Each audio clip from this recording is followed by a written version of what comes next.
Hi, everybody. We are live. Over to you, Ant. Good afternoon, ladies and gents. I hope you're having a wonderful conference, and it's only day one. You've still got another day and a half of this wonderful innovation coming to you from, well, all over the country and the world, actually. So what I'd like to do is briefly remind you about a couple of things. So again, you're being exposed to a whole myriad of solutions. Again, my favorites, we've got Apple-based things, and then you have Microsoft and Google, as well as a number of independents, which have created some incredible innovations within the classroom.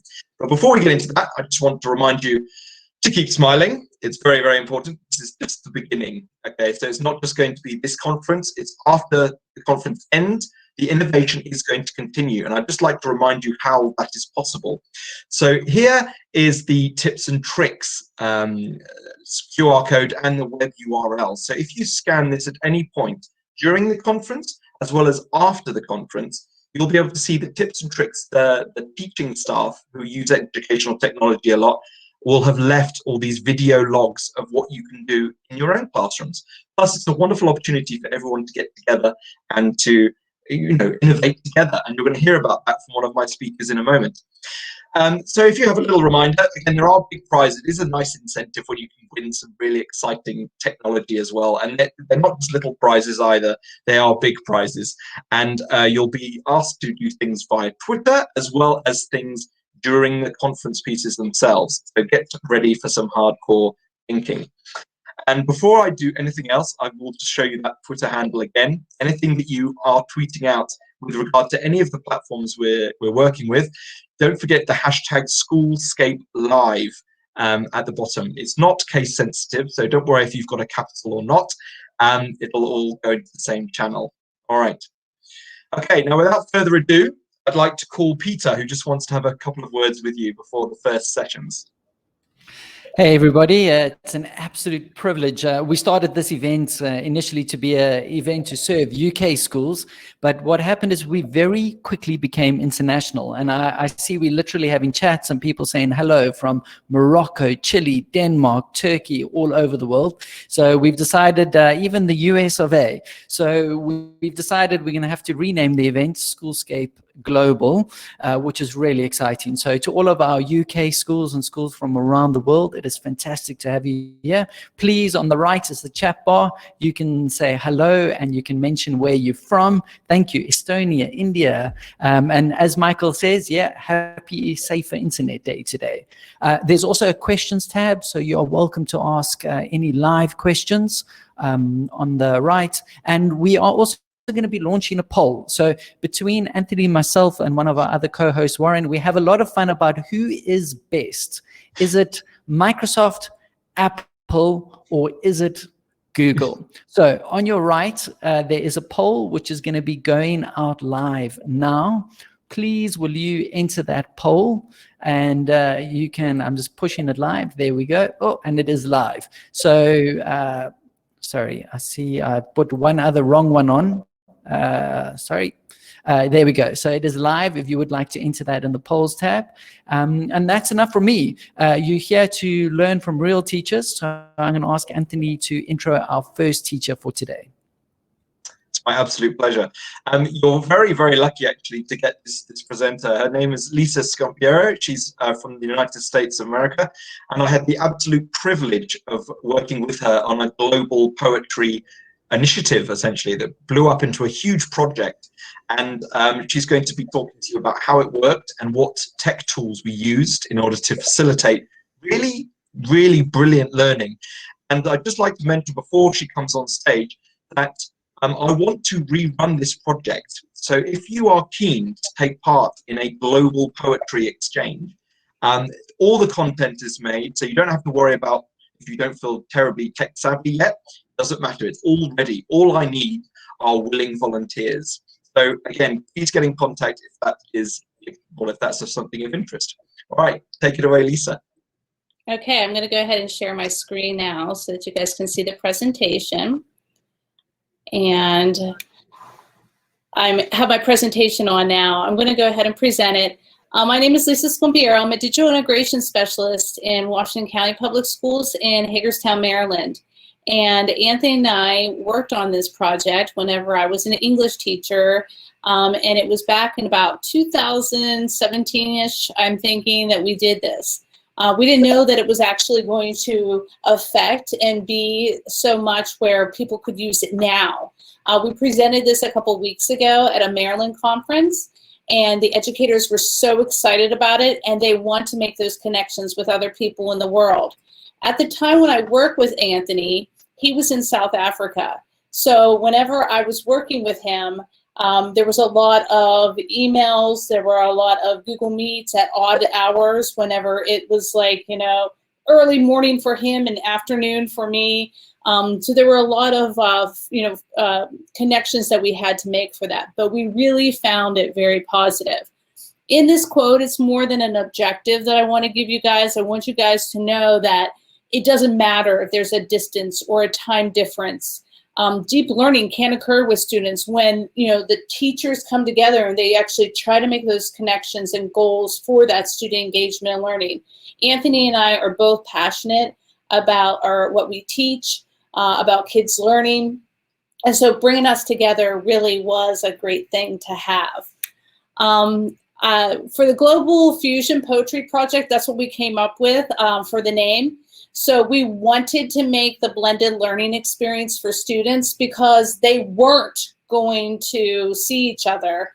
We weren't going to be able to concurrently have them meeting at the same time.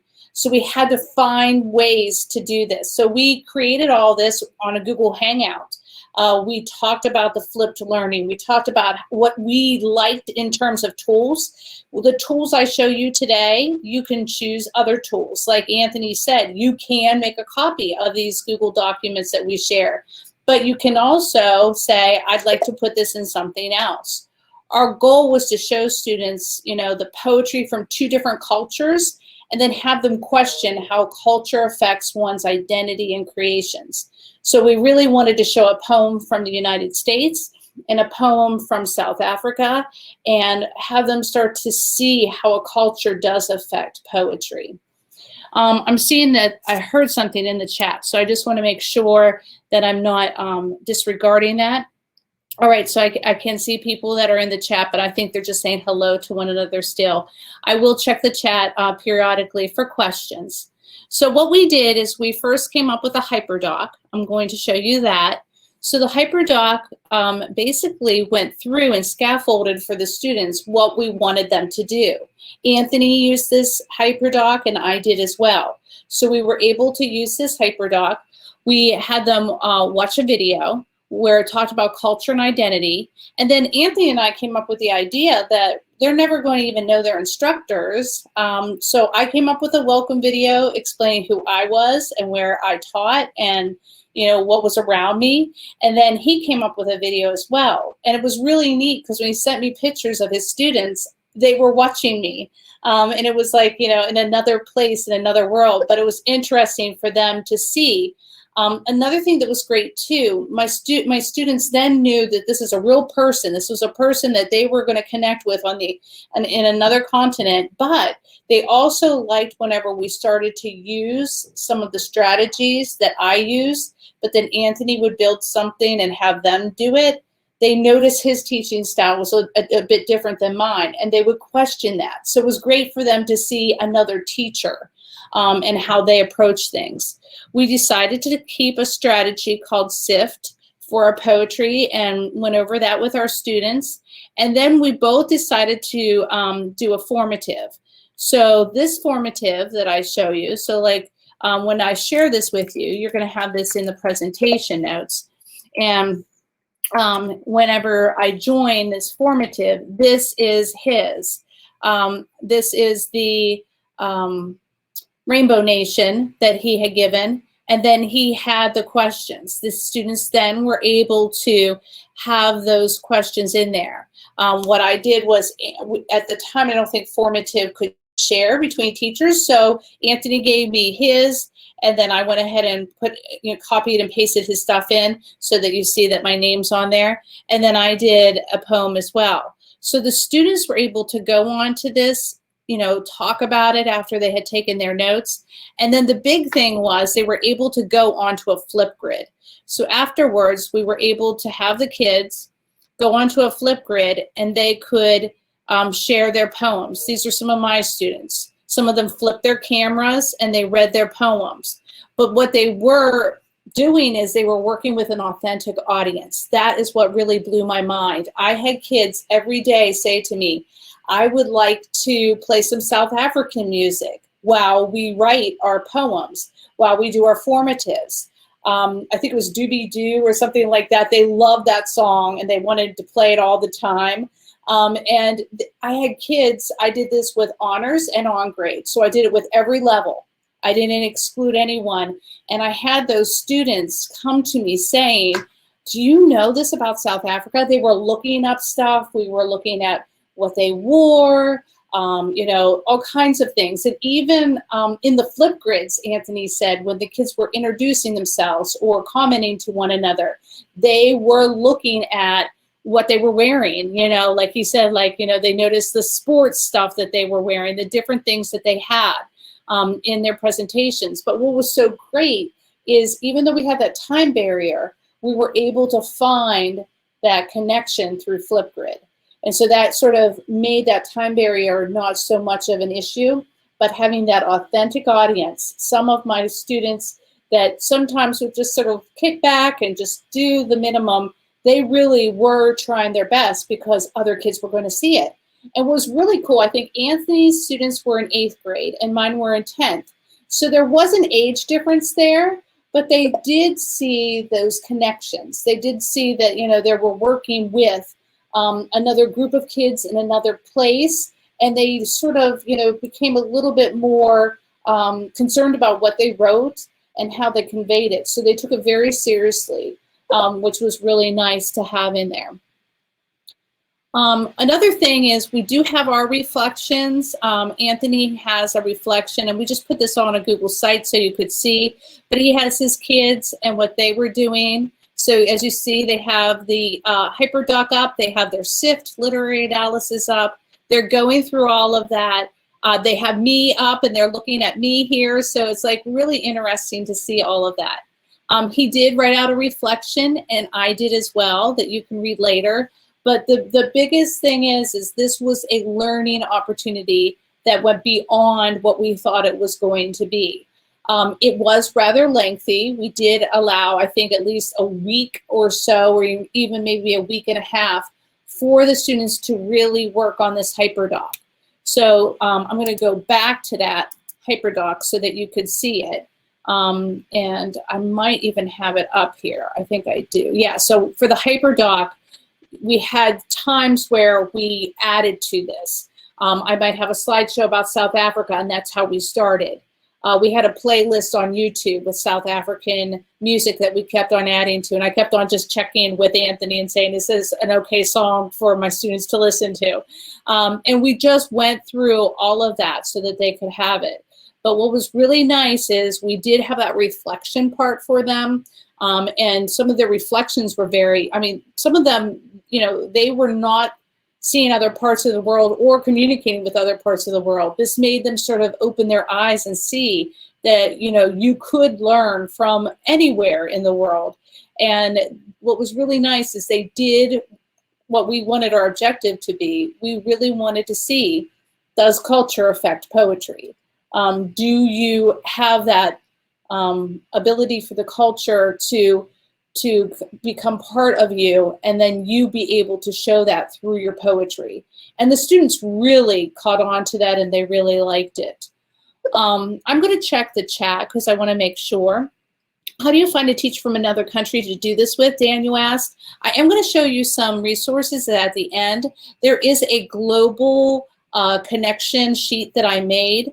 Flipgrid has grid pals that you can hop on and find people. Like Anthony said, he's willing to work. I have Maryland teachers here that went to the Maryland conference that want to do this with other people. So we have those connections for you. Also, we're going to show you some others that you can do.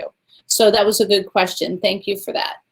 And another thing too is, you know, when you look at the, between my class and his class, I had older kids. We had iPads at the time. This is my room and this is them working on it. Some of them worked on their phones and on their iPads because they were writing their poems or they were doing their doc, and they worked between them. But you could sort of see, I didn't take as many pictures as Anthony did, but I was able to share in my reflections everything that we did. And one of the great things about this is we chose, and if you see in the resources, we chose to do it through a Google Doc and just make it a hyperdoc. You could always copy that and make it your own. And then we build out from there. We also use Go Formative as our assessment. You could use Kahoot. You could use a quizzes, and you could build it out your own way for each teacher so the students do see your teaching variances. I think they really loved how Anthony was really honing in on words. And they were like, I never would have thought about that word. So they really liked that as well. Also, we use Flipgrid just because of the time difference. But you can always use the tools that you and the teacher come together and do. Another thing to point out too is Anthony and I, we had another person help us and sort of, I guess, hone in our ideas, because Anthony and I could go crazy. We were working with Go Formative at the time as certified educators, and David Kwan was there at the time, and he actually sat down with us, and when we had our meetings and we were discussing what we were going to do, he would try to help us bring it all together. If you have a supervisor, if you have a principal, you know, a lead teacher, anybody like that, that you can have another ear, at least listen to the ideas as you guys video conference, I think it will also help, because it helped us gain the insight and sort of funnel in some of our excitement so that it didn't go all over the place. But we had a vision and we stuck to that vision. So I did put in the resources, and they are going to be putting this in, and I am going to give you a QR code as well as a bit.ly URL that you can get for this as well. But Grid Pals, like I said, for Flipgrid, there's a blog that explains them, but they have them all over the world. You can just connect with somebody. Also, the Climate Action Project, I did this for several years. For at least 3 or 4 years, I did it. And when you do the Climate Action Project, every year it's a different project. One year it was about water. The other year it was about global warming. Like whatever it is, your students do all sorts of research, but then you get to see other parts of the world and their research. And it really does let you see like more than just your part of the continent. You get to see everybody with that as well. Also, the Global Oneness Project is very similar. They're for grades 3 through 12. And, you know, it just gives you a broader perspective of the world for your students. Also, Twitter. Anthony and I would both agree that having Twitter there is invaluable for your personal learning network for educators. Anthony and I started working with Go Formative. We were on chats together, and then it was funny. You know, they were having with the certified educators, they said to the certified educators, you know, do you want to have any connections with one another? And Anthony and I filled out this form, and we had some crazy ideas, and nobody else matched with us, but our craziness, they thought, well, let's match these two together. So sometimes it's just good for, you know, you to like sort of work with somebody that you're like, I'm not sure, like I don't even know where we would connect. You might be able to find those connections. I know sometimes I would even ask online, you know, I'm thinking about doing this, anybody up for it? And people would jump on and talk about it. I worked with a woman from Virginia once by doing that. I just wanted somebody to blog with my students on the psychology of power. And so she was doing, I was doing Macbeth at the time by Shakespeare, and she was doing another play at the time, and I can't remember what it was, but we both were talking about the psychology of power and how power affects people. So we made a hyperdoc. They blogged about it after they did the hyperdoc, and they talked to one another. Both were reading completely different stories, but they were talking about what that article about the psychology of power was about. And it was powerful for them to talk to an authentic audience, somebody different than their classmates, and somebody that they felt like they could have that discussion with. And then also, you know, there's a Connect with Others blog where it shows about different ways that you can do that.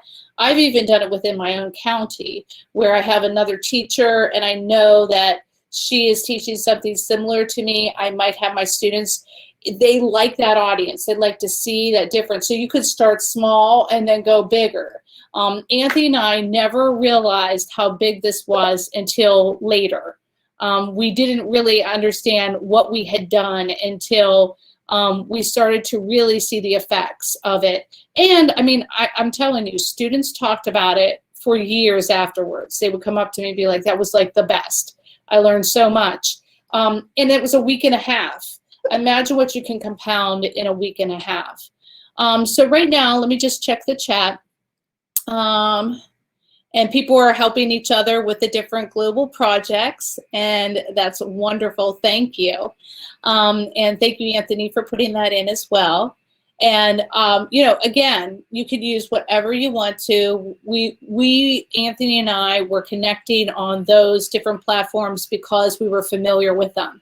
We didn't want to learn something new because that would have defeated the purpose. We wanted to make sure that we had something that at least we felt comfortable with, and then build out from that.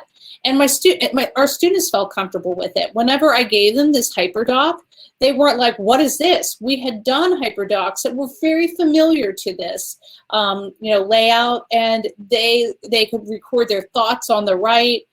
They turned these into Google Classroom, and I was able to see their thoughts. Every day they were working on it, so I could go into Google Classroom, look and see what they were doing, and be able to look on there. So it's a really nice way of streamlining things for your students so that you can see what they're doing. But then also, this is another thing Anthony said, and I think it's so powerful.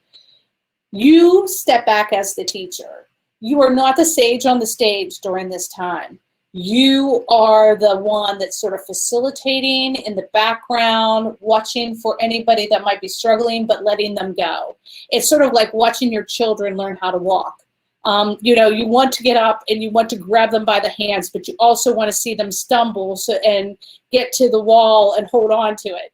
And that's how it was with our students. We wanted them to do their best and try. And we saw them reaching out and doing different things and taking risks because they had that authentic audience, but they also had this all sort of, you know, given to them, but then also you do what you want to do with it. When we did the poetry, we didn't do a lot of parameters. All we wanted was, how can you make a poem reflect the culture, your culture right now? At the moment. So that's another thing, just like keep that in mind. You know, this was 2018, which seems like it wasn't that long ago, but again, we did this, and it wasn't like after we did it, we did anything really with it. We came up with the website, we came up with a way that we could document it. I shared it with some teachers for them to do with other people within the county, but we didn't really go anywhere with it. So like Anthony's saying, we would like to see those connections happen. We do have, and this is moderated, so you won't see a lot of people first on here, but then I'll turn the moderation off and you'll see people. We do have a Flipgrid that you guys could connect to. And this is where you could say, you know, this is who I am, this is where I teach, and I'm interested in replicating this project, or I'm interested in something else. I don't do English, I don't do poetry, but you might teach math, you might teach art, science, Spanish, Latin, you know, like whatever you teach.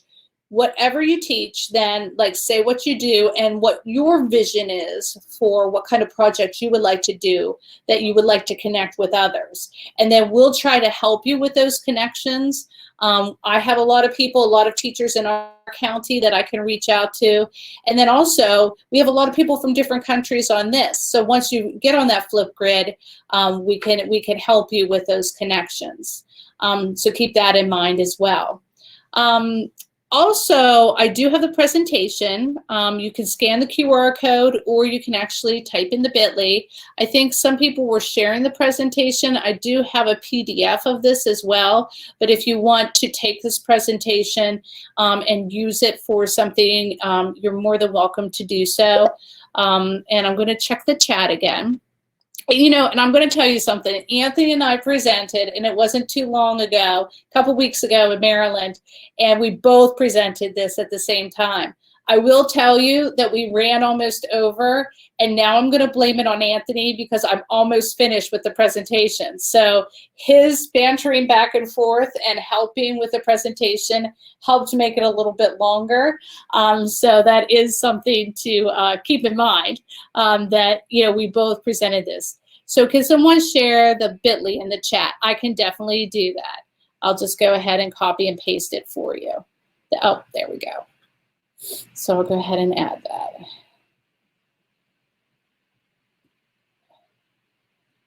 So let me paste. There we go. You're welcome. I'm glad. And then it says, if you have never done anything like this before, Anne is saying, then what would be an easy starting point to connect my class with an international class, something simple and easy to test? Again, you know, I would say go to that, the ways to make, you know, the global, and go to the Flipgrid Pals. That one is almost like, whenever I was little, I remember my teacher back in the 80s, she had us write to a pen pal in another part of the country. And I remember writing a letter and sending it off and thinking it's going to go to Germany. And I was so excited. And it was so, you know, invigorating to just wait for that to come back, you know. And whenever I got the envelope, I really love stamps, and the stamps are so different on her envelope. And I mean, I was just so excited about it. Those grid pals are all over the world, and you can actually start small like that and just have them talking. When I did something like this, I worked with another person in another state. I worked with also a person like down the hallway. And I just did these types of projects where I had my kids actually have another audience other than myself, so that they could actually see there were other people, other opinions, and then we branched out. And when this came with Anthony, then we were able to do that. A little bit more streamlined. I think with Anthony and I, it just all clicked because we both were very passionate about making it happen for our students. And so we took that time. So I would say start small and then go big, but you have those there. And then some people are saying that they've used like Go Formative for math, but they haven't used it in other content areas. And again, I loved it for English. I loved it for scaffolding. If you ever need to contact me, I'll go ahead and I'll put my my Twitter handle in here, and you guys can go ahead and contact me through that way as well. That's probably the best way, because if I gave you my Gmail, like ask Anthony and Peter, I'm horrible at responding just because we're so busy right now with everything going on in our county. But you know, I can point you guys towards, I had made a few things for Formative showing how to scaffold your learning using that, as well as pairing it with Achieve the Core and different things like that as well. So it was really nice having those connections, being able to have the students see those connections. The students absolutely loved being able to see the students responding to them. And they kept on asking, like, well, why can't we talk to them in person? And I had to explain the time difference. I don't know how many times. And then they finally got it. And they were very appreciative of that. So I want you guys to keep that in mind as well. Just looking, I keep on hearing the little pop-up there. And yeah, there's Earth projects. I know Flipgrid does projects. I did a a dot day project. I was a 10th grade English teacher, but I'm like, you know what? My students could do dot day because I want to know about them. I want to do something exciting with them. So we did dot day, and I did a Flipgrid where I opened it up to a lot of people. And I said, you know, go ahead and get on here if you want to. And I gave them the resources. We went over, it was Flipgrid, and people were replying to it. So you can do all kinds of things. We did an Earth Day project that somebody else had built, and our kids just jumped on. And what was great, it was during testing. So for some days I'd have 5 kids, other days I'd have 12. And I was like, we're doing this Earth Day, and there were different projects you could do. We were put into a science lab because we couldn't be in my classroom. And the students brought in recycled materials and made all kinds of beautiful sculptures, and then got on Flipgrid and explained their sculpture or their contraption that they made. So there's all kinds of ways that you can hop onto things that are already created on Flipgrid or other people have created that make those global connections so much easier. And then you don't have to create things. What Anthony and I did was we created it, but it was because we had this vision that this would be something that would work for us as English teachers at the time. I know we're at 2 after. I don't know if Anthony wants to jump on and sort of like give his take right now, since we're going to be done in about 8 minutes. So I just want to make sure if he wants to jump on, he's more than welcome to. Let me find Anthony. Okay. Oh, you've lost him. No, he is here. He's in the background. I'm going to invite him on stage. Okay. Lisa, just while he's coming on stage, if you're a teacher, how do you launch this to your class? How do you get their buy-in and excitement? Because obviously, especially for shy kids that might not want to share something that's been viewed by strangers across the world, any thoughts on how to make it kind of very easy for your learners to get involved with? Well, I say for my learners, they were just so used to me doing things like that, so they weren't. But when I first started doing it, what I would do is, you know, I would get them more involved with the Flipgrids where they could turn the camera. I had a girl that was in my class. She was a select mute. She would put a piece of paper down, show her Flipgrid, wouldn't talk, and then hit stop. And I was like, okay, she put a response. That's great. By the end of the year, she was talking directly to the camera. She was talking, I mean, 5 minutes was the limit, and she would probably go up to the limit most of the time. And then years later, I saw her working, and she was talking. She was in customer service. She was at, you know, a Sheetz gas station, and she was talking to people. This was a girl that would talk to no one, and she was talking to people. She was being very charismatic, and it showed me that, you know, this transferred outside of the classroom as well. Yeah. Being able to have that ability to talk to people. So yes, you're going to get the shy people. And I will tell you though, when I was first introduced to Flipgrid in 2016 at a national conference for teachers of English in Atlanta, Georgia, when I actually came out and showed it to my students when I got back from the conference, I said, this is how many times I had to do my presentation. I said my recording was 20 times. I said I finally realized the camera was there, and it wasn't like I was telling them all the things that I messed up. How many times I said how many times, and then I told them, I said, this is what we're going to try. And I had a student teacher at the time. We had about 135 students, and this was in November. So I had these students since August. In November, they did this, and I had 5 kids respond that I never heard their voice. They were the most shy kids ever. And my student teacher and I were falling off our chairs. We're like, these kids, this is their way of talking sometimes. Sometimes they would flip the camera. They didn't want their face to be seen. Fine. Flipgrid now has the ability for them to also type text as well as just do audio. So that gives them the ability to choose as well.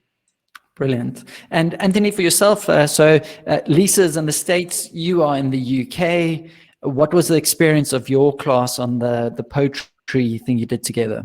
It was awesome. I cannot say that. You know, that's a euphemism, if anything. It was absolutely incredible, because you know, when everybody is outside of a particular country, you know, you always know certain things about different countries, but you never actually see the kids firsthand. Was amazing. I think it was the cultural exchange and the fact that their learning was going beyond the walls of the classroom was what made it absolutely phenomenal. And Lisa's absolutely right that the engagement was just astronomical. And when you've got the kids engaged, regardless of all these pedagogic models that we hear about at Teacher Training College and, you know, from novels, from research, when you get the kids engaged, that's it. They will do anything to succeed, and so everybody wins, and it makes learning fun, and that's what it's all about. You know, when you make it fun, everyone wants to do it. That's brilliant. So just to make this a little bit more engaging for our audience, if you are in the audience and you would like to do something internationally with another classroom, will you give a thumbs up? And if you have done something with a classroom outside of your school, be it in a different county or different state, will you give 2 thumbs up? So if you literally in the chat bar, there's a emoji thing on the side and you can do a thumbs up. There we go. So Vishal has done it. Rika, Charlotte, Deborah interested. Paula has done it. That is fantastic. So Anthony, for yourself, just when it comes to if you were doing this for the first time, what would you do and why and how? And how? Well, if you're doing it for the first time, I'd use the resources that are available to you, just to make so you don't have to worry about it. I mean, as Lisa said, we've made all the resources already, so you're welcome to use them and reshape them in any way you see fit. And just finding a common denominator, like between Lisa and myself, poetry. You know, when she was in English, when we were, you know, that was the common denominator. You know, poetry is taught for English curriculum around the world, so let's go and see how it's done. But what was interesting about it was that we had very different styles of teaching and very different sort of curriculum expectations for poetry in the different countries. And it's fascinating, honestly, that it's such a it's insightful, because you come across all these different things as you go along. It's quite incredible, and I cannot urge all of you enough to give it a go. Brilliant. I think what an incredible tool, because this is something you can do if you teach in your class, in class or via distance remote learning. It's something to build engagement. So I've got a very technical question. Protection of personal information, children sharing. How do you do this safely to protect your children? Anyone want to answer that? I know for the United States, what we did is we always had a thing at the beginning of the year that kids filled out when the parents said whether they could show their likeness or have any videos or anything of them.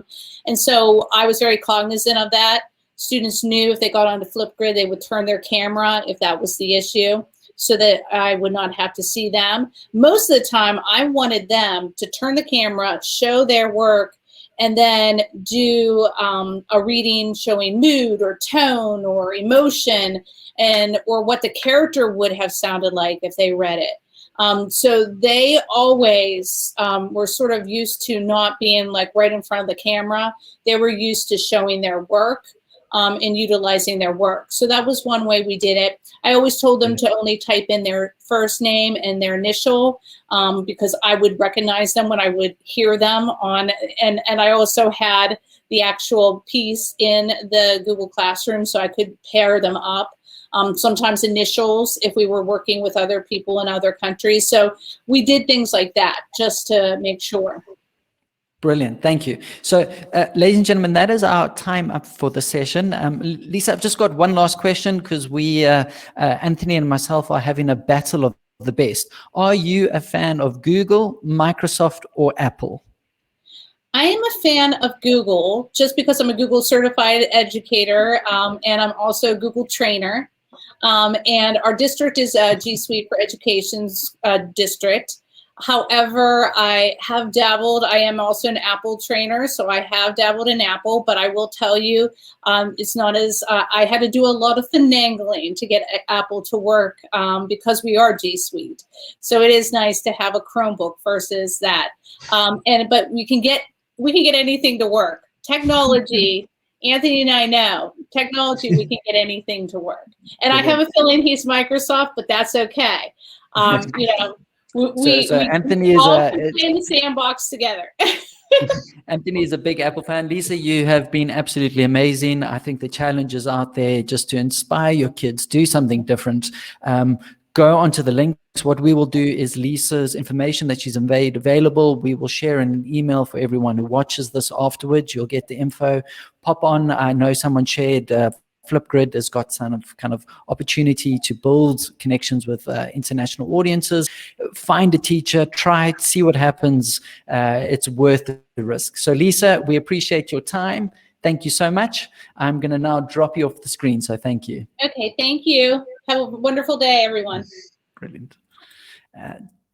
Brilliant. Just a reminder, we have a poll on the right of your screen in the polls tab. Are you a fan of Google, Apple, or Microsoft? I am very glad that Google is winning. So please do enter that if you have not entered that.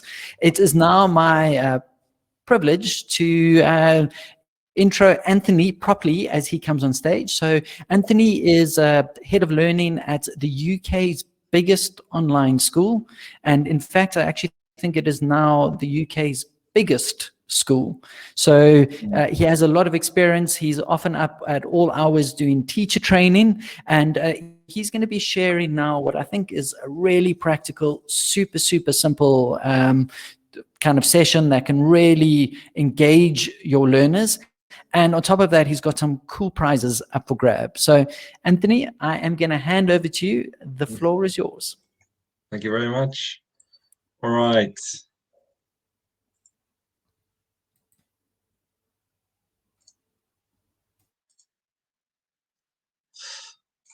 Okay, terrific. Okay, guys, so this is very exciting. I get far too excited about this, but it is one of the greatest things in this world. So before we get started, I'm going to be telling you about the title. So create self-marking digital feedback. And I've actually added a part to that title just to make it more, hopefully make it a bit more informative for you. So it's actually to innovate or create innovative assessment through gamification and virtual worlds. And the two brilliant platforms I'm going to be using today are Quizzes and CoSpaces.edu. You may have come across them before. They're just constantly evolving. It's like with all of these really wonderful tools that surround us, the ones that innovate and change and adapt, they're the ones that survive, and they become more and more useful to us. And so again, it's a great pleasure to be here again. And yeah, as you said, I'm an English leader of learning at Interhigh, and it's a very interesting scenario because everything is online, and you have to really think about your teaching pedagogy and everything. But it's really cool in terms of using technology, much like in any physical school setting. So this conference piece is essentially going to accomplish a few things. So first of all, I want to expose you to the power of virtual reality. I've talked about augmented reality earlier today. Now I want to talk about virtual reality and why it's terrific at blending curriculum expectations as well as other versatile apps. Again, it's not on top of a heavy workload. I don't want any of you to go away thinking, gosh, it sounds lovely, but we've got so much to do. But it's actually instead of, so it saves you time. You're able to, give more specific feedback per student, per question, using tools like Formative, that was mentioned earlier, or Quizzes or CoSpaces. And I'm going to hopefully expose you to some of that stuff as well. I also want to show you how these tools can benefit both educator and learner alike. And that's what I'm quite excited to share with you. So I'm also going to show you not only how these tools work, I'm also going to show you how I've used them. And it's not just for English, even though that is my specialist subject. It can be used in all subjects. They're incredibly versatile tools, and that's what I want to try and convey to you today. And they're very good for flipping the classroom as well. So again, as Lisa was saying, removing the teacher from the front of the room so they're able to help those who need that extra help. Because when you've got a class of 30, I mean, it's incredibly difficult. And just to clarify, I can hear the beeping of the messages going in. I can't actually see that from the perspective I have, but I will get to them at the end of this my piece. All right, don't worry. And then I'm going to finish actually with using some of these tools to enter you guys into a competition as well. So I'll talk to you about that in a minute. And essentially what I want to relate to all of you in how we use these tools is that I want students to understand that they need to take responsibility for their learning. And what's interesting, it sounds like a really boring, arduous topic, but when they're enjoying it, it doesn't even seem a consideration because they're loving what they're doing. And you're almost surreptitiously sneaking the learning objectives into them because they're having such a great time doing it.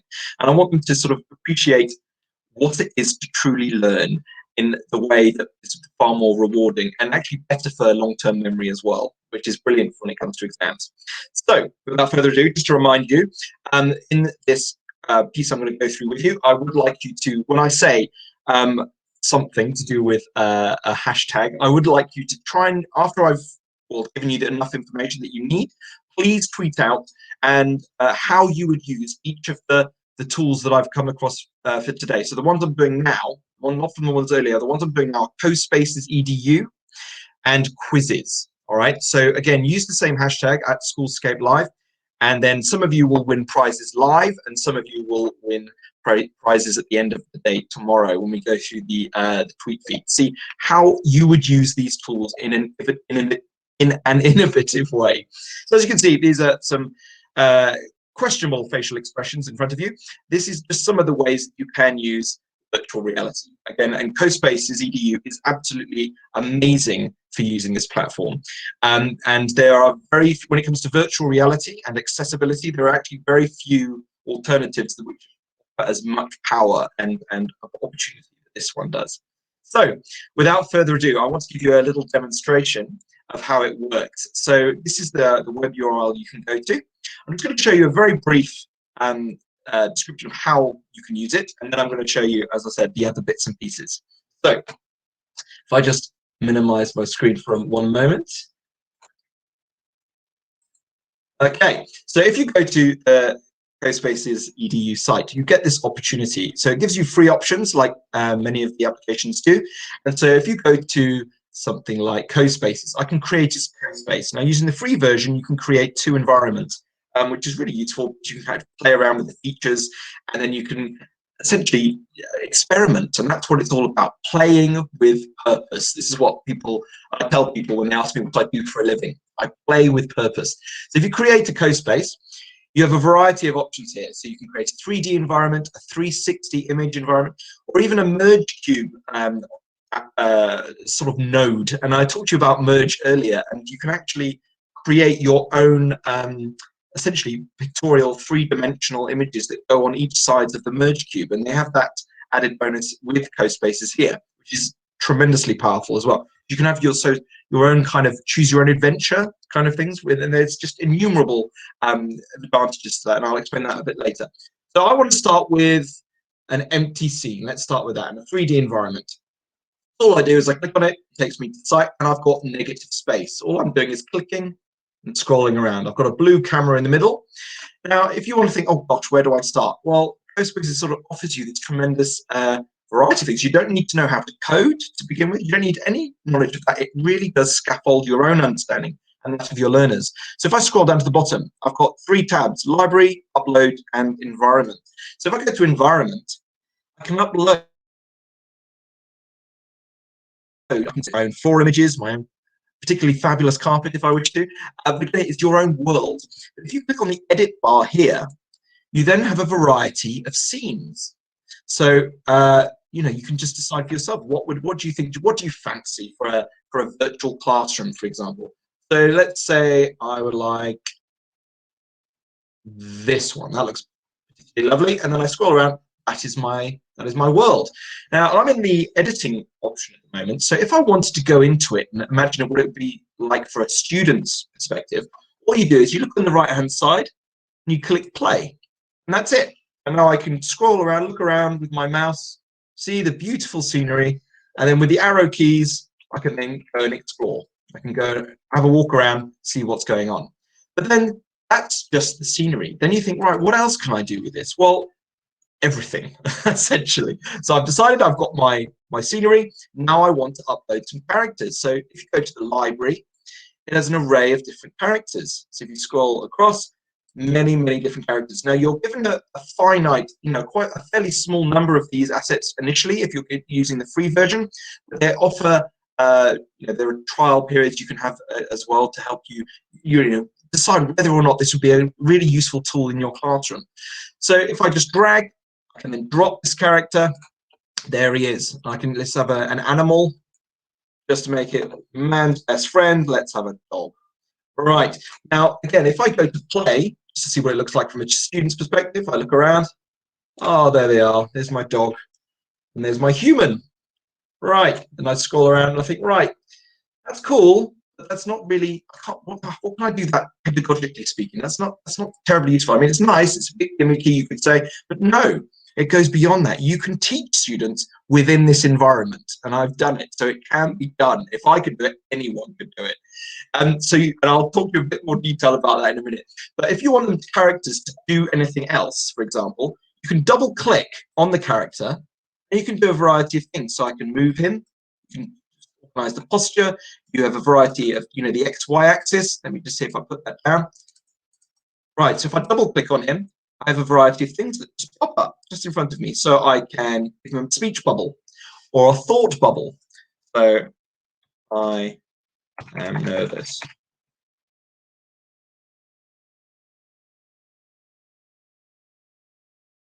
Right, I would be too, because there's not a lot going on in this world. So all I do is click OK, click enter, and then I click off, and there it is. There's the thought bubble. If I want to do more with this character, this is when it gets creative, and this is when the kids go wild for this. I can have them speak, I can have them transform. You can mess with the physics, so you can actually alter gravity, and the kids really run with this when they go. So just beware of that. They are going to be able to master this within a matter of moments, and they'll get very, very excited about it. But you can also animate these characters. So we're not even talking about coding yet. That is the next level up. So if I could, his reactions, let's see, he can clap, he can look confused. Yeah, let's say he looks confused. He's not quite sure what to do. Oh, the poor chap. Now, when I go to the play icon, just to see what it looks like, again, he's looking quite, you have these little animations that are going with him. So now he looks quite confused. And when I jump into these different students' worlds, I can show them, I can actually leave them a character. Usually I leave them a sheep that's running around their world, and it gives them some pointers for what they need to do next, either for the class task or for their world in general. Again, it says it's just limitless possibilities. It's negative space, and you can upload your own assets from here.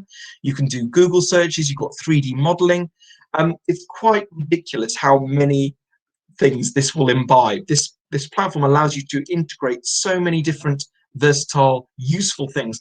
And because it's creativity, you can get the students to create and demonstrate their understanding from creating things. And that old premise of teaching is the best learning tool, a very traditional pedagogic model, and yet it works harmoniously with things like this.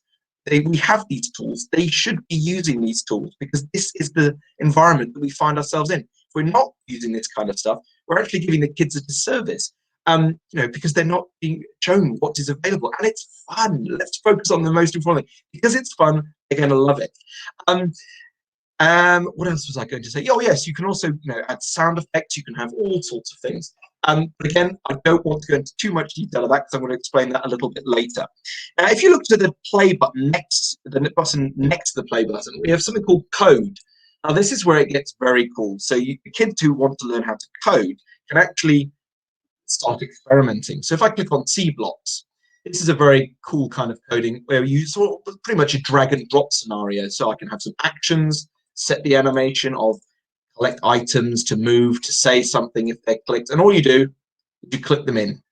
Like any form of order, you create the sentences together, like grammar, for example, from an English teacher's perspective, put them together, and you can start experimenting.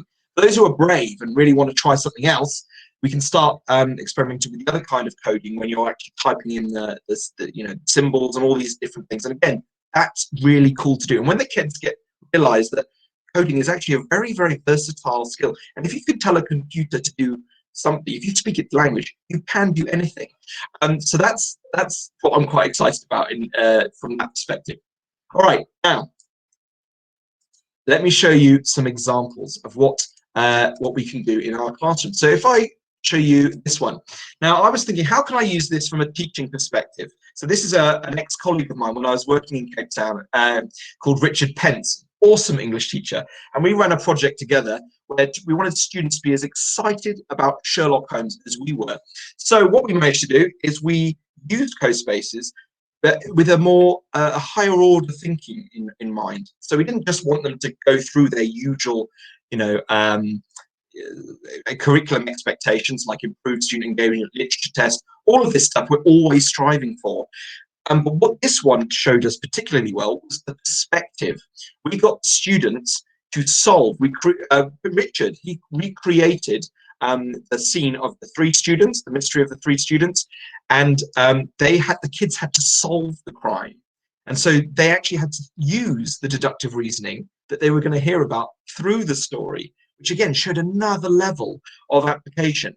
So what we did, we created essentially a Google Doc, embedded an introductory video, a very, very cool thing with iMovie. Richard's a master of that, and he just created this incredible soundtrack, made it exciting and harrowing, and they really got into it. And then what we did is we looked at the testimony in the short story, spoke it ourselves with accents, and created digital avatars to speak them. So they were given testimony and the crime team, and that was it. Then they had to solve the crime themselves. And it was incredibly successful. The kids loved it. As you can see from the photos here, they used, some of them used Google Cardboards, when they have their phones slid in. And CoSpaces, all you do is click on share, and again, you copy the link, done, which is incredible.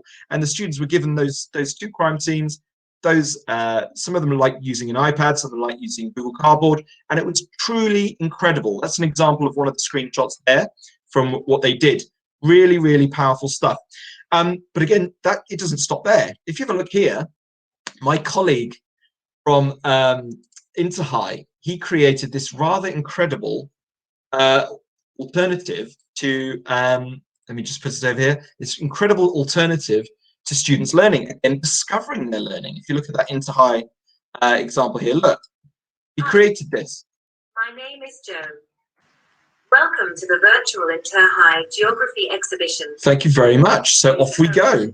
So we're going into the exhibition, and he wants the students to discover it for themselves. So he created all of this. Right, so you go into the different platforms, you go into different rooms, off we go. Have a look around. Very nice. What's on the television? Let's click on it. This is the kind of thing you can create. Is this not absolutely unbelievable? If anything was like this when we were at school, I mean, my goodness, can you imagine what we could have done? It's absolutely incredible. Right, so then you can go to these different rooms, you can look at the videos, or you can answer some certain questions. So if you tap on the boards, you can look at category 3, gives you a bit of extra information. It's truly remarkable. And Jamil, you get playing with it, and he created this in a matter of a couple of days. It is absolutely incredible. And the students discover their own learning through their own virtual exhibit, which they can create. Is that not incredible? I mean, I'm just mind blown every time I look at it. Again, flipping the learning. So the students are, it's just incredible. The students are then the discoverers, and the teachers are merely the guiders, which is really, really cool. So if I go from the current slide, but how can students use this? Well, I wanted them to create their World 2.0. Another colleague of mine created something very nice with, his name is Louis Pinard, and also in Cape Town. He thought, right, we're doing the Hunger Games. So he got them to create their own utopian society. So in the Future Tech Club that I run at school, I wanted the kids to experiment with this and see if they could create some of these nice worlds. And again, really, really nice examples. They did. So if I go to my page here, I'll go to this one. Now, these are the students. So if you get the premium thing, and this is one of the prizes, by the way, this is one of the prizes being given away. A number of them, actually. I'll tell you more about that in a minute. But I set them to create their own worlds. Their assignments here, very, very simple.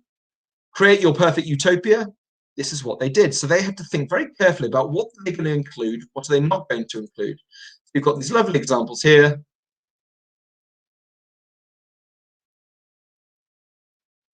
Looking around, see, look, many, many animals, very few people, lots of greenery. So already they were thinking about this kind of thing. And again, this was just a non-English project. You can relate this to anything. If you want the kids that are doing history, get them to recreate something that's happened, or demonstrate a timeline. If they're doing biology, create a biological experiment in here. There's literally nothing you can't do when you've got a tool that can adapt to anything. But then it goes beyond that as well. Now, if I want to show you, because I know I'm always rushed for time because I've always got so many nice things to share with you, because tech is just everywhere. From this slide, these students of mine, they finished their project yesterday, actually. So in years 4, 5, 6, and 7, I got them to present their findings to me. Afterwards, they had to do a presentation in PowerPoint why their world is better than the others. You know, better than our current world. So they talked about pollution. This child decided they wanted to live underwater. And remember, these students are year 4, 5, 6, and 7. These are young guys, and they were thinking about things like happiness. So they're thinking about wellness already, and you know how important it is to be happy and think about remember the drugs. I mean, look, this kid looked up about dopamine and oxytocin and serotonin. Really insightful stuff. And the wildlife. Again, this is another slide from one of them, looking at the Latin. Derum Adventionum Facito, which means God's Creation Alliance in Latin. Do you know what I mean? They really put a lot of work into it. And as you can see, they started dabbling with coding. And these are years 4, 5, 6, and 7. So they started animating and designing their worlds far more detail than I possibly could have done. If you look here, they even started getting quite creative with things like microwaves. So with me, you can just press any food icon you want, and I'll do it. So they're trying to think of very very simple to use, minimalist problem solving. Again, really nice ideas. Again, really creative stuff. Now, again, that's just the beginning. I'm just scraping the surface of what these things can do. I'm just trying to wet the whistle, essentially, of what can be done. Now, if I talk about moving on to the quizzes. Quizzes is a really nice app. Now, many of you are probably familiar. Many of you are probably very familiar with Kahoot. Kahoot is quite a well-known one. But what I would like you to do is think about how I'm always comparing apps and design things to see what's really cool. And quizzes, I find it's beneficial to me for a number of reasons, and that's what I want to try and demonstrate to you now. And then I'm going to set you your own quiz so you can complete it after I've gone. So for example, let me just open up my thing here. Right, so what you do when you log in, very simple mainframe. You click create. You can decide whether you want a quiz or a lesson, because if you click on a lesson, you can decide the pace, much like some of the other platforms, but this gives you more data, and that's useful data. That's why I want to sort of make you aware of this. So if you click on quiz, I can simply create my own quiz. So I decide on the name, I don't know, quiz of awesome, and then I decide my subject, let's call it English, next, which is really nice. So then you go to multiple choice, there's checkboxes, fill in the blanks. What's particularly nice, if I go back, you can search for ones that are already done, and you can import them and edit them. But again, that's not all this can do either. What is still in, I know you're always trying to keep ahead of the cool pop culture to keep the kids interested, but what's particularly cool about this is you can create your own meme sets, as well as giving all the data. So if I scroll down, I've got my library, I've got all the quizzes that I've created, including the one you guys are going to do in a moment for your prize. You've got reports. It's quite ridiculous, again, the power of this tool. And just to demonstrate what it can do, I want you to take part in a quiz for me. All right, so I'm going to open this up. It's a 10-question quiz, and the winner of this is going to win a t-shirt. And I want you to complete this as best as you can, but I'll go with the classic. But I want to use, yes, advanced settings. Oops. Factory, adaptive power-ups. I want to use my own meme set that I've created. So let's do that. Yeah, so this is from, yes, let's do this one. So this is from my staff of my school I worked at earlier, a couple of years ago. So what I want you to do is I'm going to put the link in for you guys. I can share the link again, so you can use it across platforms, Google Classroom, Canvas, Schoolology, anything. The link is now in your chat pod. And as soon as I see that you're in, I will then click start, and then you can demonstrate how good you are at this platform. So have a click on that link and I'll see you pop up on my screen. So hi, Becky. Hi, Charlotte. Okay, I'm going to give you, shall I give you 10 seconds? Was that a bit mean? Okie dokie. Now, there are 14 of you in here only, but if you start after I've begun, that's also fine. But I am going to award a prize to the best, to the most correct answers and the fastest. All right. So there are 22 of you in here. Let's, oh gosh, the numbers are going up now. All right, I'm going to start it. Good luck. It's multiple choice. Go for it.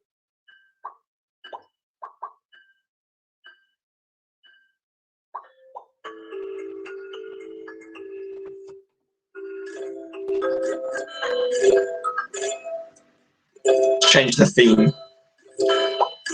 Halloween. Yes, we're winter. Let's make it wintry. Not Christmassy, but wintry. Okay, PT, you're doing very well. Carla's just knocked you off the top slot.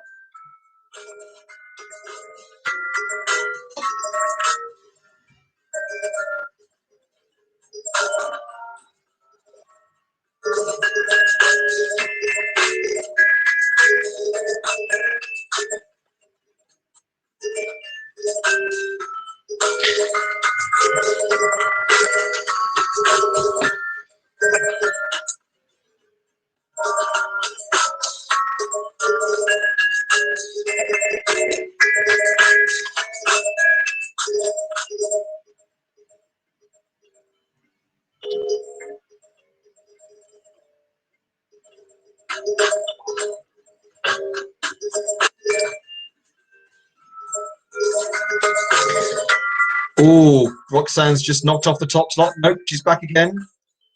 Hi, Asmara. It's close. It is close.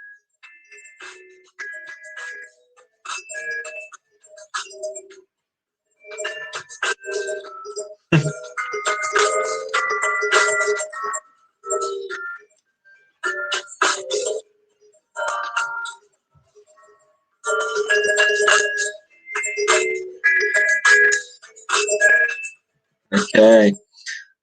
All right, ladies and gents. Now, due to time constraints, I am going to stop it now. You can see, look, I'm scrolling down. Very, very nice scores. Now, that quiz I built for you to demonstrate your understanding of what quizzes can do. So if I was going to go through the questions, I just click on it. I can see who got right, who got what. Looking at the players, the accuracy, if it's amber, mediocre, I know what areas to focus my attention on. It saved so much time in a really, really simple, fun, competitive way. Now, if I end it, I can see, let me just go to the leaderboard. Now, Roxanne, there are a few of you who drew, but Roxanne did it the fastest. So, Roxanne, if you let yourself be known in the chat pod with an email or something so we can get your details, you have won one of the prizes. Congratulations to you. Again, very, very simple, really, really exciting for kids. So if I end it, this is why I like it. Not just for the engagement. If you look in front of you, you get first, second, third, and very nice attribute to have. The students feel special and they feel excited. Again, it becomes very competitive. But if you look at these examples, so obviously you get the winners scrolling across. It's like a great thing, you know, rugby players. Yeah, well done, Roxanne. That was awesome. So Peter, if you just make a note of Roxanne Pierce's email, that'd be great. Now, this is why I like it. Not only do I see this kind of data below, I also find it particularly useful. If you look above, where it says I get class accuracy, then I get the toughest question. So this tells me which question they were apprehensive about. They spent the longest amount of time on. What I mean? That's invaluable information because that tells me they know it okay, but not quite as well as they should do. You see, it's really, really useful. I like the longest question. And it also throws in, you know, an interesting fact as well. So it's a really, really powerful tool for so many reasons. And again, you can export the results to Excel, which is great for smart sheets, and they are saved in the cloud forever as part of your, you know, your profile essentially. So if I go to my reports, right in front of you, it's all there. So all I need to remember is when I did it, and then I can click into it see everybody's results. Absolutely masterful. I really couldn't sing this thing's praises enough, actually. So the last thing I was going to show you was that. So that was my aggressive photo I just was going to show you, but I'll skip past.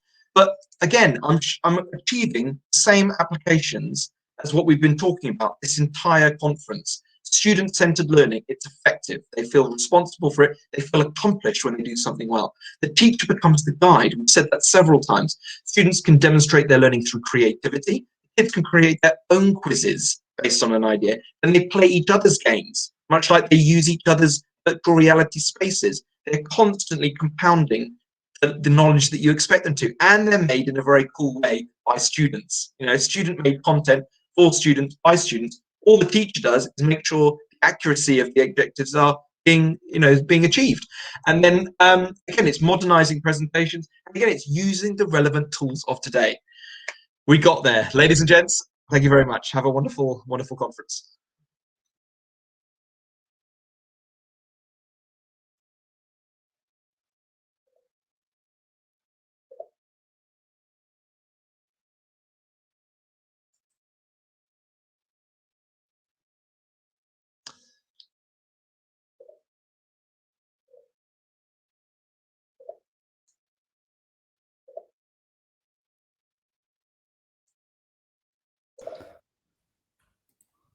Okay, Peter, it's all yours, sir.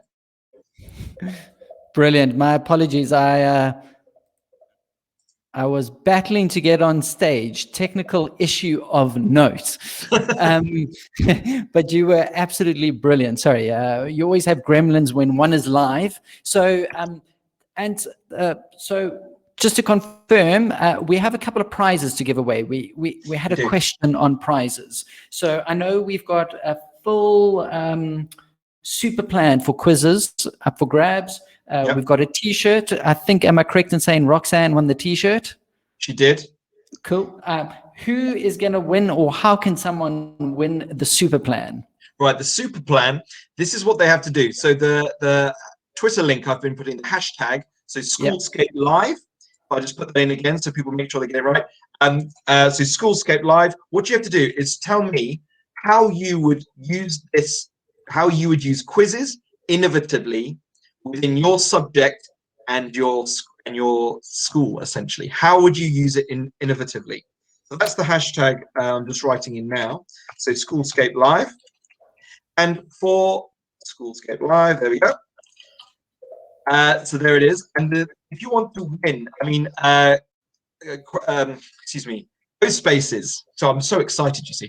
CoSpaces, they're also offering some very, very exciting full access for, and there are 4 of them. So they're giving you away 4 subscriptions for 6 months with all of the paid features for 4 lucky winners.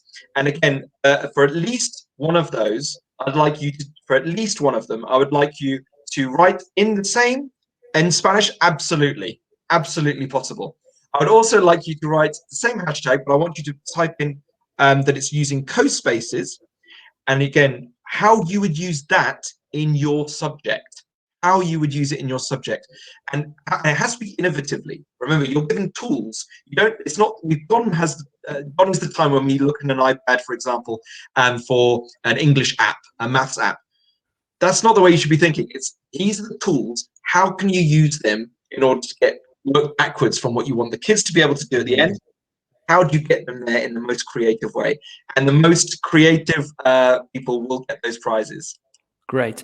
And then, Anthony, what we're also going to do is we have a Flipgrid live. So I've just shared in the tab, but it's as simple as flipgrid.com/Schoolscape. So we will share this link afterwards as well. But if you go on, the whole idea behind Flipgrid is you can share a 60-second video of your favorite EdTech tip, any tip that could help another teacher out there use technology or EdTech in their classroom. We've already got 4 or 5 up. I know Anthony's done one, so please pop it on, go on there. We'll share the link afterwards, and you will also go into the prizes to win one of those CoSpaces license agreements for a year.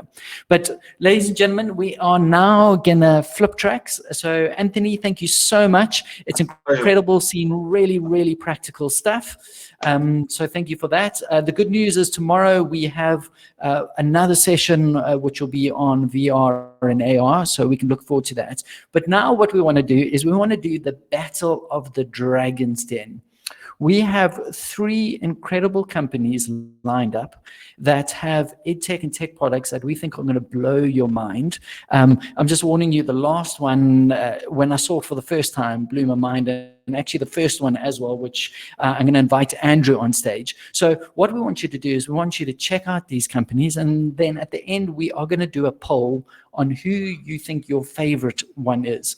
And if you enter that poll, you're going to go into the prizes, but that is enough for me. Each company only has 7 minutes to wow you. All of them are tried and tested products. So I'm going to hand over to Andrew, who's coming live to us from the States. Andrew, you have 7 minutes, and I know you are going to wow the audience because I know your product. So over to you. Fantastic. Hi, everyone. I'm Andrew Trickett, and I'm one of the co-founders of Merge, and I think I have an inception going. First of all, if you can just kind of tell me if I'm presenting and in full mode. Yep, you are presenting in full mode. Looks great. Perfect. All right, I'll jump right into it. Hello, everyone. I'm Andrew Trickett, one of the co-founders of MergeEDU. We do have a really cool entry that we can win a cool prize that I'll describe at the end. I'm going to show this link at the end as well. It's mergeedu.com/Schoolscape. So if you've never heard of us, basically what we do, we're an augmented reality, virtual reality company. We use those technologies in order to create educational tools that allow the students to touch and interact with digital 3D content. So what you're seeing here, since I only have 7 minutes, I'm just showing a looping GIF, is that you're holding the Merge Cube, which you can kind of think of as an interactive QR code on steroids is one way to think about it. So it looks exotic, but it's actually really easy to use because you're just downloading apps on the compatible devices. Then the apps are using the device's rear-facing camera to communicate with the cube. And what this does is create the really engaging and powerful illusion that you're not only holding the 3D object in your hand, but you're actually touching it, which you as professional educators know, the more senses we involve, the more powerful the learning experience. So that's essentially how our technology works. Let me just describe how, the tools that we provide for actually learning specific curriculum and also STEM programs. So for science, there's a couple of things that we do to help you teach science. One of the most important, and this is all new over the last couple of months, if you tried it out a while ago, is that we built out a collection of over 1,000 digital versions of those teaching aids. Because with the pandemic, one of the things that educators told us is that they've completely lost access to these crucial hands-on physical teaching aids in order to learn complex material, right? We give that all back to you, digital versions of it. It's over 1,000 digital teaching aids worth over $10,000 US for every student, and they're accessible anytime, anywhere. So even if things, quote, ever get back to normal, whatever that means, end of quote, these are the only viable alternatives to physical teaching aids, and they're available to the students anytime, anywhere. And just as important is that they are just as effective as the physical teaching aids, and we've got increasing number of studies to back that up. The other thing that we have and that we're really well known for is the interactive science simulations. There's the slide says over 100, but I think there's 124 multi-sensory interactive science simulations.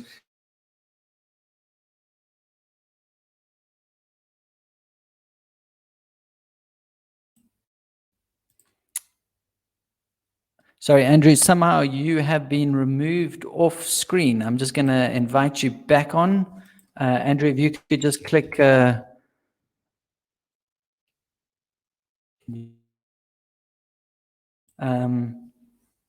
Andrew, I think just if you could refresh your screen.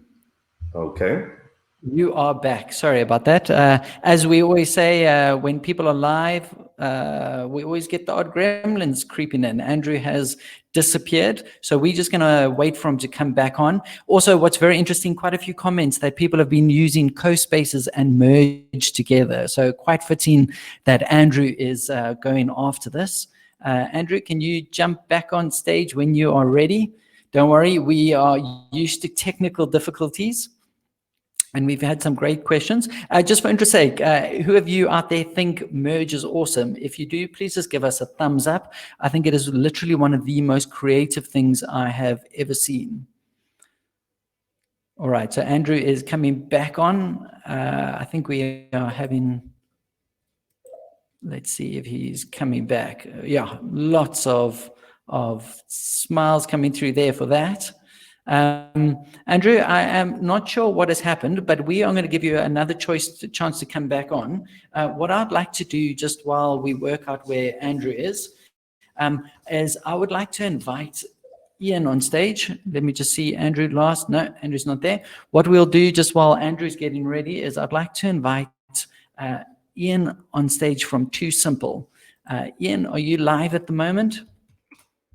There we go. Ian is getting ready. So we will give Merge another opportunity to present at the end. But just while we are waiting for that, Ian is going to come on stage. Ian is from Too Simple, and he's going to be demoing in 7 minutes. 7 minutes. Pretty darn incredible with Purple Mash. So Ian, the floor is yours. Thank you for stepping in. The floor is mine. Right, what do I do? I need to share my screen. Bear with me. Let's see if we can get the technology working. Love technology. Right, hopefully you can see my screen there showing Purple Mash. What is Purple Mash? Purple Mash is something that is very difficult to show in 6 or 7 minutes, to be honest. If I click on here, hopefully you'll see this screen move. It is a set of tools. I love the way Anthony was talking about creative tools. I just caught the end of his quizzes bit there. We give tools to children to empower them to create things with. So if I just click on something at random here, because my cursor was over that, what are we going to do? We're going to get children designing cars. As you can see, it's simple. I should add that it is simple for a reason. We're called Too Simple. We make programs simple. So this is CAD software for primary schools. Primary schools in the UK, age 4/5 to 11. That is what this software is designed for. Don't know if you can see that, but that flips into 3D. If I go back to the net, we can make that there. In this strange period that we're going through, blended learning is the phrase in the UK that we've had to do a lot of. Blended learning as in children that are in a school, children that are at home learning the same thing. Very challenging for teachers. So what I'm going to do, I'm going to use something for computing as an example. So I'm clicking on computing. These are all of our programs that are to do with computing. So we've got a primary school blog program there. We've got a primary school 2 email program. It's actually a messaging service that looks like email. But I'm going to click on 2 code. Each of these are different activities. I'm going to click on Princess and the Frog. Because I'm logged in as a teacher, I'm going to set a to-do. What's a to-do? It's a piece of work to direct the children to. So this is pre-completed text. I'm happy with that. I could record my voice for those children who would react better to something recorded. I'm going to set the date, today's date, because I want it released today. I want it done back by Friday. I could specify the time to do it, but I'm not going to worry about that now. Now, I'm an admin login, so I can see every class. But what I've actually done with one of my classes, I've differentiated. So I've got acorns. I'm going to click that for acorns. Click on the little arrow there. I can see those pupils that that's set for. Set to do. Close. Right, let me go back to the home page. I'm going to impersonate a pupil rather than log in, log out, just because it's quicker. Demo 10. Now, demo 10 is in my acorns group. So that's what a child sees. So they see pretty much the same thing, and they can go everywhere. They can play, they can create tools, etc., do what they want. But I want this child to do a to-do, and I've just set that. They've actually got 2 to-dos here. That's the one I've just set. So let's start it. Takes the child straight to the piece of work. This is a coding exercise. Now it's in 5 stages. We're going to do 1, 2, 3, 4, and I'm going to do them really quickly, so bear with me. There's a little video there that's going to, if I press play, it will talk to me in my headset, tell me what to do. That's setting the scene, setting the task. If the child is not certain about that, they can press a hint. That then opens up a hint screen, as it says. I'm going to use that because that's the start of this coding. So it's block coding. It's like something called Scratch. Scratch is really good, but it doesn't have a lesson structure around it. What do I want the princess to do? I want the princess to go right. Press play. It's on 2 screens, so it works on iPads as well. So it works on Xboxes, bizarrely enough. So the idea is every child have their login from home. So there's my first stage of the coding. The princess is going to go right forever because we've only told her to go right. Next challenge, we're going to get her to stop. Excuse me, I'm going to click off the video, but here that's spoken as well to the children. Collision detection, big words for young children. This is probably age 7, 8. But when the princess collides with the frog, so as a teacher, you would be doing the translation, if you like, with these big words. What we're going to get, we're going to get the princess to stop. Let's go back again. She's working again. Exactly right, Chris, as you said, Scratch is great. As I say, it's not our product. Scratch is a brilliant free product. We've taken our version of it and we've structured the lessons around it. This time I'm going to get the frog to change into the handsome prince. That shows me what the handsome prince looks like. Let's play that again. Yep. And I know already I've got this right, but let's just wait and see, wait for it finishes. There you go, just like real life, handsome prince comes along.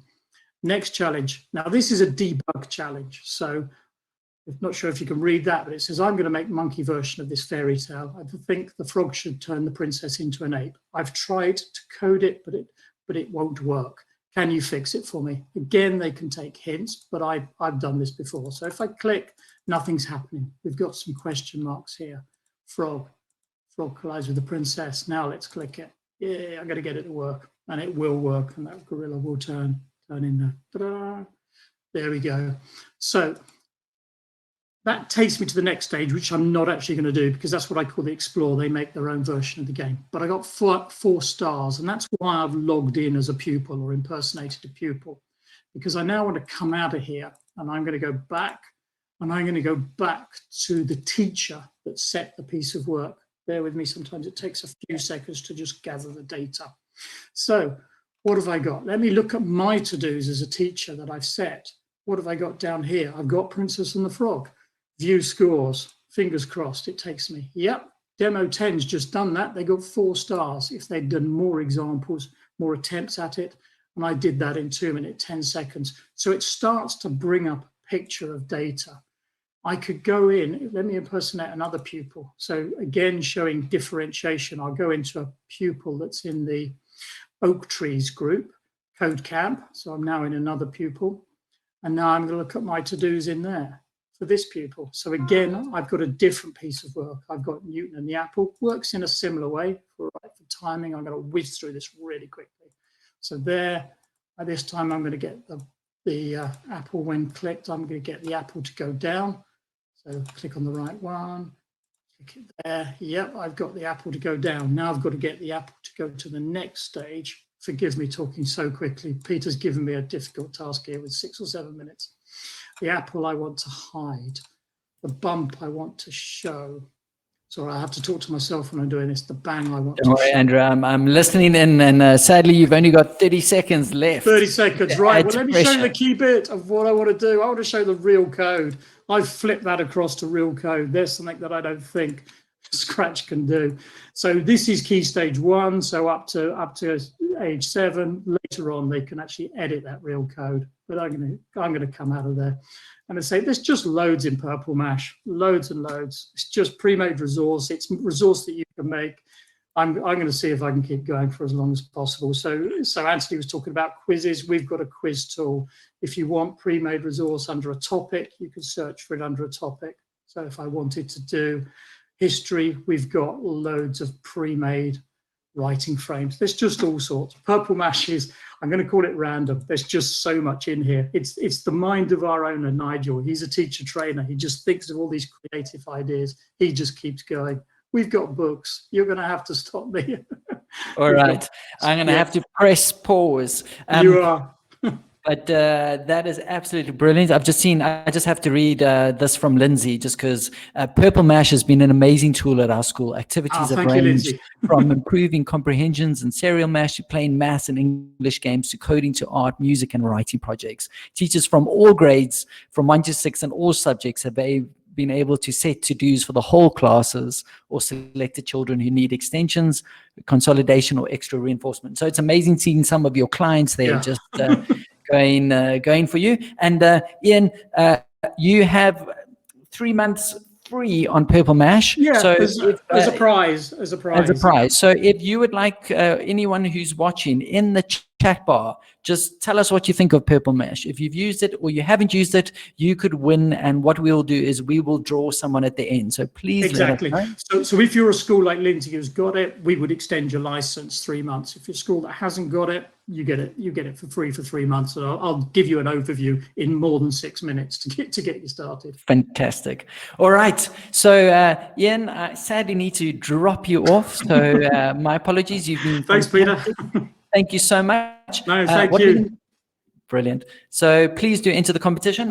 What we're going to do before we bring Andrew back on is I'm going to invite Ollie on stage. So Ollie, if you would like to jump on, that would be absolutely fantastic. There you are. Hi there. All right. So I have to admit, Ollie has a product that kind of blew us away from the Schoolscape team when we saw it for the first time. But Ollie, I am not going to do justice to it. So I'm going to hand directly across to you to showcase it. Over to you. Thanks, Peter. Let me share my screen and jump right in. So I'm Ollie Dutch from Kano.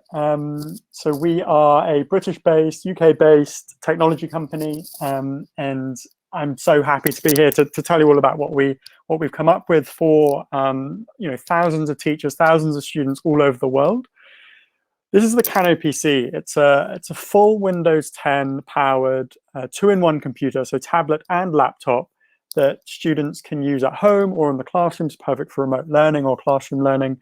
But what makes it so special and sets it apart from all the other devices out there that students could be using is that we've really worked hard to design something that's for students in mind, first and foremost. So we want them to not just have a black or gray, hermetically sealed computer that's, like all of the other devices out there, but we want you to get something that you can actually see inside. The transparent backs, you can see how your computer works, start to understand all the different components that make it live and breathe and sort of do really exciting things that you can explore with it. You actually build it yourself. So we go through a really simple step-by-step process using these click in, click out parts to put it together, to assemble it yourself. And you're following a storybook, so you're learning how it works as you go along. You have a magnifying glass, you work your way around the motherboard, see how all the different connections work. Everything's labeled, so you can really start to understand the technology inside a computer that you're then going to be able to use every single day as your day-to-day device. It's powerful. It's a really powerful experience building your own computer, and we've seen it with students in the classroom. They get this experience of building it, using their hands to put it together, and then they feel a great sense of ownership over the device. They actually end up taking a lot better care of the Kano PC compared to other computers over months and years that they're going to start using it, because they've had that experience of assembling it themselves. It's theirs, they've brought it to life, and so they're going to take a lot better care of it. That power of Windows 10 is so important. What does a Windows 10 computer deliver? Well, it's everything you'd expect. It can run those thousands of apps, whether it's online or offline, the full Microsoft 365 suite, run Minecraft Education Edition, run all sorts of incredible apps and use it as your day-to-day device, whether you're going into a English class and writing an essay or a PowerPoint presentation, going into maths and needing to do some Excel work, or going into your science, your STEM class. Bring it into your makerspace, your IT lab, and use it as a great STEM tool. This can be the hub of that makerspace, that STEM classroom, because you can have that STEM experience of actually building your own computer, but then go in and use all those different apps from Microsoft or elsewhere, and apps that other people have been talking about today, of course. If they run on a Windows machine, they can run on the Kano PC. But we actually pre-install it with some of our own software. So as a company, what we try and do is get students to create and not just consume technology. And so we have some wonderful tools pre-installed on the Kano PC to get them learning how to code in different creative ways, get them creating with code, whether it's art, games, animations, music, applications, all sorts of amazing creations through both type code and block-based learning. And all the software has pre-installed challenges and tutorials to show them how, so that students can both do it whether they're sat at home, by themselves, not a teacher involved. They can just follow along our challenges in their own time and create something amazing, and then go on and use our create mode to sort of use their own imagination and use what they've learned to create something new. Or you can use it alongside our curriculum, which I'll get onto in a second, and have teachers lead that learning to go through lesson plans and have a much deeper understanding of coding from a very foundational level all the way up to a sense of mastery. As we said, it's a buildable, modular PC, these innovative modular design with the click in, click out parts. You can see all the parts here, so you can see that it's not many, there aren't that many steps, and that's why we can really support students from even as young as 6, but usually would focus on students from the age of 8 to 14 years old.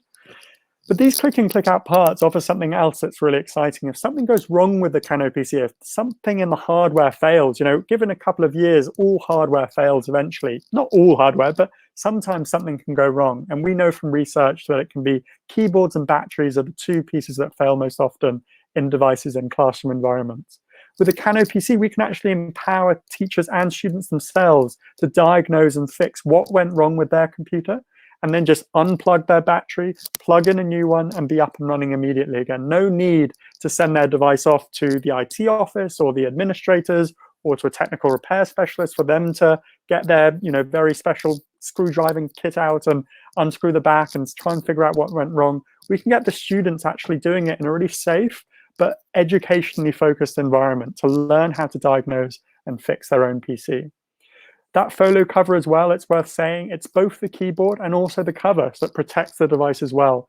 We've gone through a whole barrage of sort of hardware testing, drop testing, throw against the wall testing, everything you can name, we've tried it. And the Kano PC really does stand up and survive sort of the rigors of the classroom, because that's what we've designed it to do, to be the most powerful device for students, whether they're at home or in the classroom. We also have a range of accessories alongside the device. You may have noticed that the Kano PC doesn't have a webcam built in. That was a design decision that we made. We still don't think that internet-enabled webcams really can have safeguarding issues, can have welfare issues, privacy issues. And so we didn't design a webcam to be built in. But obviously, coronavirus happened. The huge need for remote learning meant that the need for webcams is so clear. And so we've actually designed and created our own Kano webcam, which works with the Kano PC, but also works with devices, whether they're Mac, Chromebooks, PCs, whatever it may be. And we didn't just have a webcam, that's not us, that's not Kano. We wanted to take it on a learning journey as well. So it's a USB plug and play. It's on a gooseneck design, so it can both be front-facing for remote learning. You can maneuver it to be back-facing, take photos and images of the world around you. You can also use it as a document scanner, maneuver it over to the side, and a student can take an image of their essay or their handwritten piece of work and then use Teams or whatever you use to submit that to your teachers. So a really powerful tool to explore the world around you, but also for remote learning. And then we also have a set of headphones and a mouse, both really just useful and engaging tools on a day-to-day basis to have alongside the Kano PC or other devices. But these tools are actually, like the Kano PC, modular, so that students will have that experience of seeing the technology from the inside, putting it together themselves, learning how it works, and then going from there. How do we support the teacher? So we have standalone curriculum. Peter, are you about to tell me that I've got 30 seconds left? You've got 30 seconds. Perfect, thank you. So yeah, standalone curriculum, go alongside the build of the Kano PC, the apps, everything that you need to take students through a series of lesson plans that are incredibly engaging and supportive of STEM and computer science in particular. PD, a self-paced online professional development course, build your understanding and confidence about using the Kano PCs in the classroom, whether remote or in person. And final slide, our Kano Club, our online self-paced subscription service, so that students, whether they're at home or in the classroom again, can have a much more detailed sense of learning from our team delivering lessons straight to them so they can follow along and use exciting and new tools and a range of different challenges, whether it's in coding or creative type work. Thank you so much. And that's probably my time up. That is absolutely fantastic. That is just blown my brain with what's possible. So thank you so much for that. What I also wanted to say is Ollie and his team have very kindly said they are giving away lifetime access to Kano's creative computing curriculum and online self-paced professional development series. So with over a year of lesson plans to demystify hardware and software with problem solving and creative activities, the curriculum will inspire and challenge your students to create, not just consume technology. So how people can enter that is we're going to put a poll up at the end of the Lines Then pitch. We've only got half a session still to go.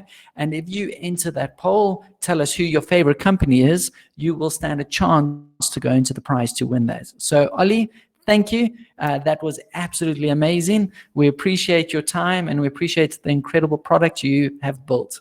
Thank you very much. Brilliant.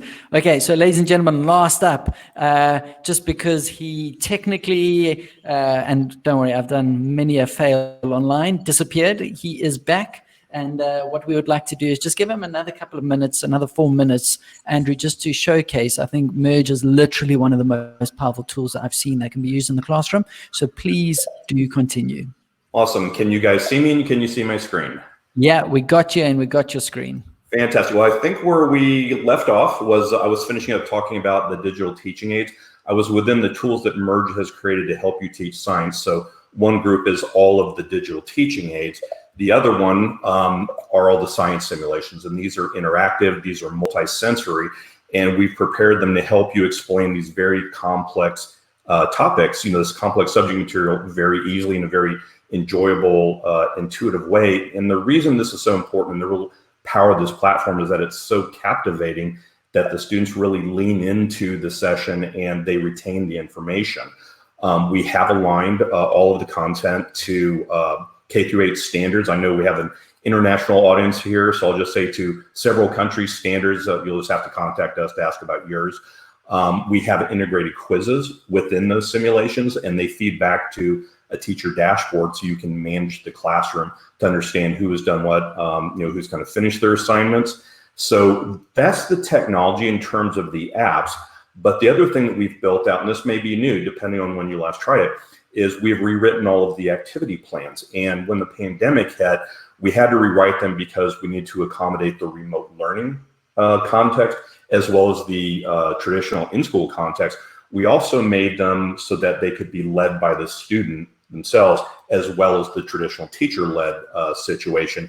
We rewrote them to be even easier to follow, and we've aligned the curriculum standards for various grade levels for all of the activities.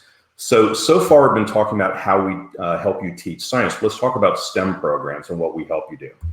So one of the things, so far we've been talking about the content that Merge has created. We also allow students to upload their own objects. So what this does is really facilitate the whole engineering design process, because what's great about this is that not only can the student visualize their own creation, but they can share that object code with other students who can visualize it, they can connect, they can collaborate, the student can get feedback from their peers as well as their teachers.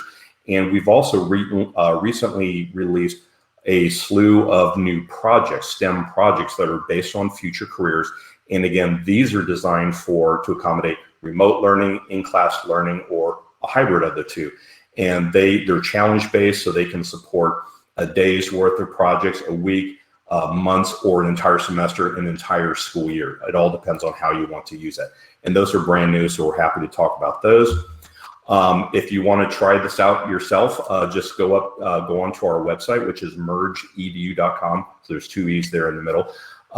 You'll see there front and center is that you can tap the button to start your free trial. You'll create a Merge account, you'll download some maps, you'll sign into them, and then explore it. And by the way, we help out with the instructions on what to do after you start the free trial. So that's how you can check it out for yourself.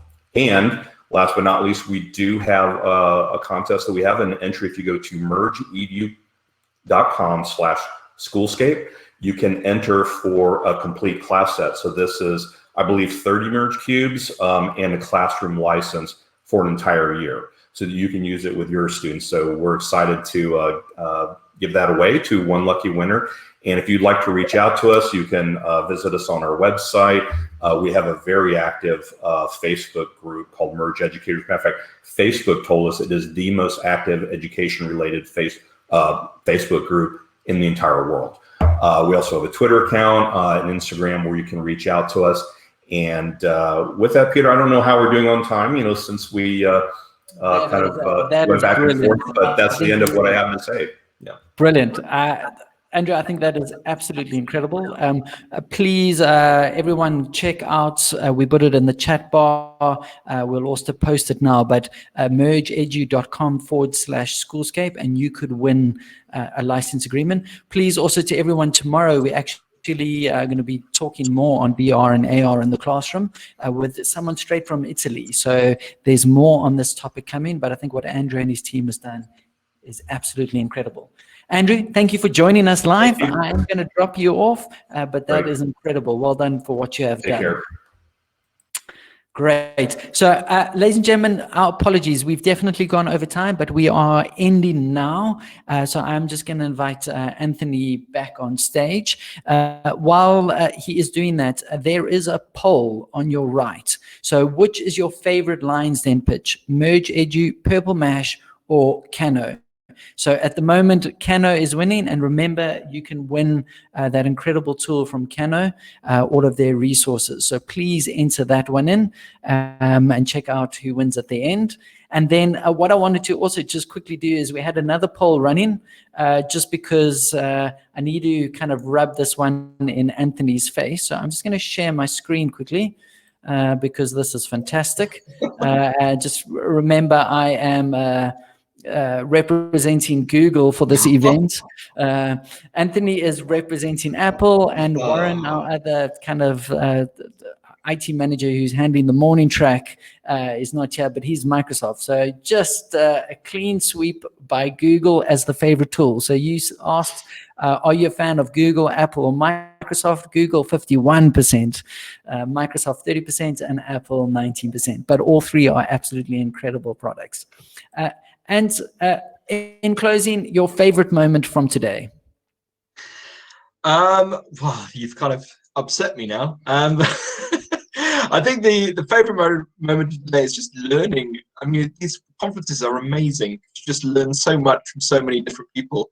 I've been checking out the tips from other presenters as well on that Flipgrid board, which is particularly useful because people are just going to continuously add on to it as they go. So I think learning, if you excuse the bizarre facial expressions from myself, yeah, I think it's just learning. I think that's what's brilliant, and just having your finger to the pulse. You always find out what's the latest and the best tech out there because they come and showcase at conferences like this, and then it's just brilliant. I mean, there's nothing.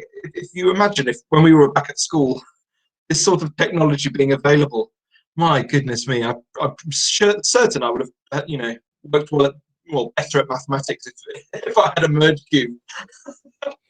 Brilliant. I can say also, I wish I was a kid now with these incredible tools that are available. So on your screen is just the QR code, so you can scan that. Please, will you share? The aim of this event is really for teachers to share with other teachers tools that really work, tips and tricks in the classroom. So if you scan that code or go to, and we'll paste it on the right, flipgrid.com/Schoolscape. Please just create a 30-second video of your favorite tip or trick. And remember, you can win incredible prizes if you do that.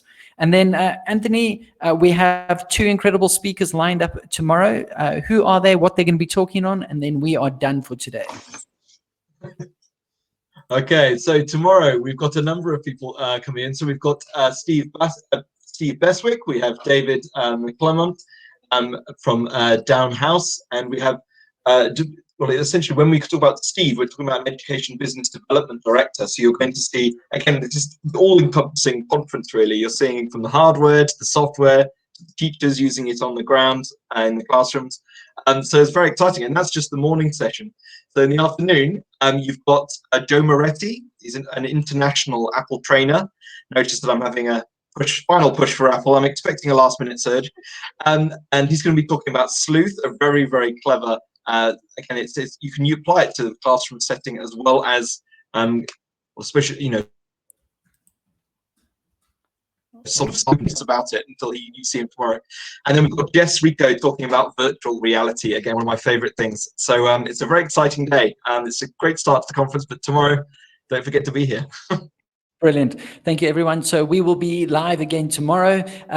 All sessions are recorded, so you can watch on demand. You can also send the link to any friends or colleagues who you think there would be value from. So please do share. And then just lastly, to let everyone know, at the moment, which is your favorite Lions Den pitch, it's great to see that MergeEDU has just taken pole position with 54%. So well done to Merge. I think it is an incredible product, and I think it was a great lineup of products. We look forward to seeing everyone tomorrow, and please do join us. You can still invite friends and colleagues, literally schoolscape.uk. They can still sign up. Thanks, everyone. That's us, and thank you for allowing us to go a little bit over time. Cheers. Bye, everybody.